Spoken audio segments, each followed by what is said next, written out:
जिले में इसका अपना स्थान है और बहुत पुराना जिला है ये।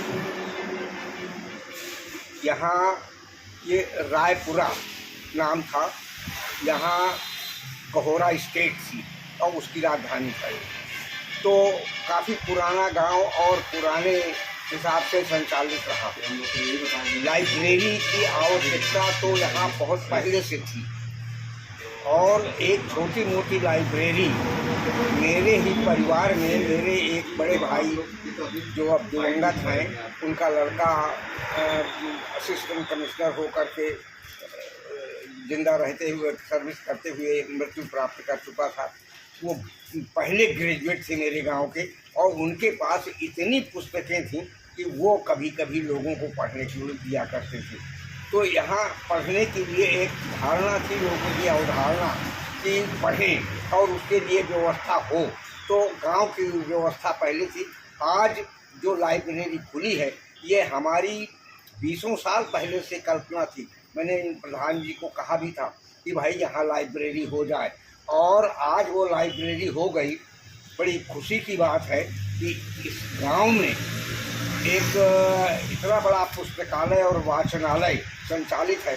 मैं जा तो नहीं पाया, अब नहीं चल पाता हूँ, लेकिन मैं देखता ये हूँ कि इस गांव की तमाम लड़कियां और लड़के करीब 300 उस लाइब्रेरी से लाभ उठा रहे हैं। मेरा नाती अभिजीत सिंह वो इस समय छत्तीसगढ़ स्टेट में जिलाधिकारी है दुर्ग में। उसको 13 साल हो गए नौकरी करते हुए आईएएस ऑफिसर के रूप में। मेरे छोटे भाई जो दिवंगत हो चुके हैं उनका नाती भी नागालैंड में आईएएस है। और मेरी बेटी जिसने पहली बेटी है गांव की जिसने इलाहाबाद विश्वविद्यालय से रेगुलर होकर के एमए किया था, उसकी बेटी आईपीएस है जो छत्तीसगढ़ स्टेट में वो सारी यहाँ हरियाणा में उसकी पोस्टिंग है। उसकी शादी हुई है, उसके हस्बैंड भी आईएएस हैं। तो इस तरह से एक आईएएस हमारे यहाँ से सेवानिवृत्त हो गए हैं सीपी सिंह साहब, जो सचिव समाज कल्याण विभाग रहे हैं। एक डीआईजी पुलिस अभी इसी मई में रिटायर हुए हैं तेज स्वरूप सिंह।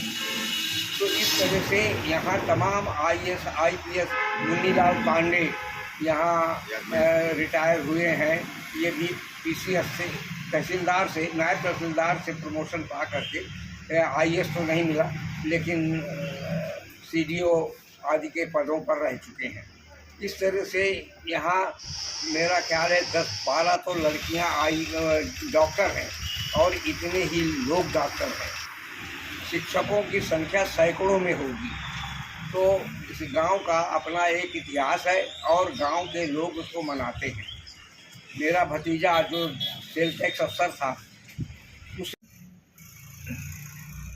हमारे गांव के जो संपन्न बच्चे हैं वो तो इलाहाबाद, बनारस, दिल्ली चले जाते थे कंपटीशन के लिए।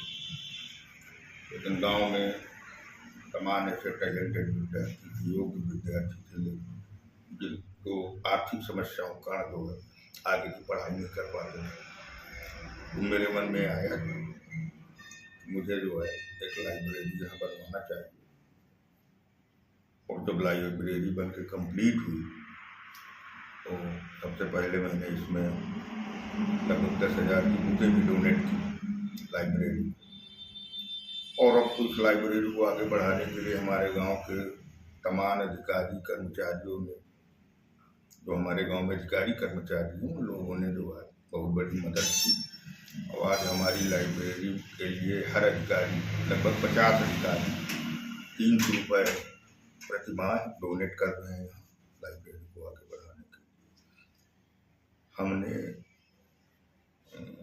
3 कैटेगरी में इस लाइब्रेरी को, जो हमारे गांव के अधिकारी हैं, 3 कैटेगरी में डोनेट कर रहे हैं। पहला, जो 300 रुपये मंथली दे रहे हैं उनको हम जो है 50 महारथी के नाम से संबोधित करते हैं।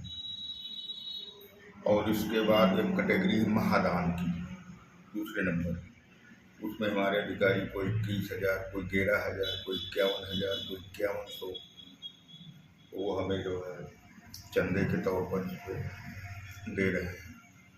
और तीसरी कैटेगरी हमारी जो है वो ये है कि हर अवसर पर एक किताब लाइब्रेरी के नाम, जैसे आप बर्थडे होता है यहाँ किसी का, तो जन्मदिन के अवसर पर जो है किताब यहाँ डोनेट करते हैं गांव वाले,